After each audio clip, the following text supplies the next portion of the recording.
সংসদ অধিবেশন নির্ধারিত সময়ের আধা ঘন্টা পরে শুরু হয়েছে। সদস্যরা দেরিতে আসার কারণেই এই অধিবেশনটি বিলম্বিত হয়েছে।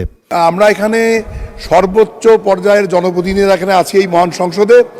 আমাদের কাছে জাতি সর্বাধিক পরিমাণ সহানুভূতিতা আশা করে। আমি দেখছি আমার অবজারভেশনে গতকালকে সংসদ অধিবেশন নির্ধারিত সময়ের আধা ঘন্টা পরে শুরু হয়েছে, আজও কয়েক মিনিট পরে শুরু হয়েছে। এটা দেখা যায় যে প্রতিদিনেই কার্য দিবসের শেষে পরবর্তী কার্যক্রম নেক্সট ডেতে কবে শুরু হবে, কখন শুরু হবে এটা বলা হয়ে থাকে, কিন্তু আপনি বলে থাকেন, স্পিকার বলে থাকেন, কিন্তু যদি কোনো কারণে এটা বিলম্বিত হয় আমি মনে করি এই কারণটা পূর্বাহ্নেই জানা উচিত অথবা অধিবেশনের শুরুতেই জানানো উচিত। কিন্তু আমি দেখছি যে এটা গতকালও বলা হয় নাই, আজকেও বলা হয় নাই। এটা বোধহয় ট্রেডিশনটা ঠিক নয়। আবার বলুন, বুঝতে পারছি না, আবার বলুন।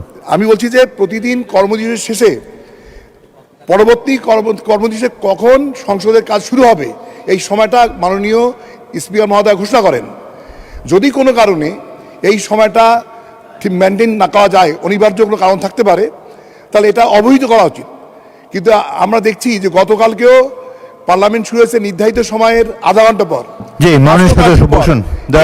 ঠিক নয়। নেক্সট হলো উপস্থিতির ব্যাপারেও আমি মনে করি আমাদের আরও সতর্ক হওয়া উচিত। ধন্যবাদ মাননীয় স্পিকার। মাননীয় সদস্য, সংসদের যখন বিরতি ঘোষণা করে, গত রাতে আমি ছিলাম না, মাননীয় ডেপুটি স্পিকার ছিলেন, তিনি সময় ঘোষণা করেছিলেন যে বিকাল 3টার সময় অধিবেশন বসবে, কিন্তু সদস্যরা দেরিতে আসার কারণেই এই অধিবেশনটি বিলম্বিত হয়েছে।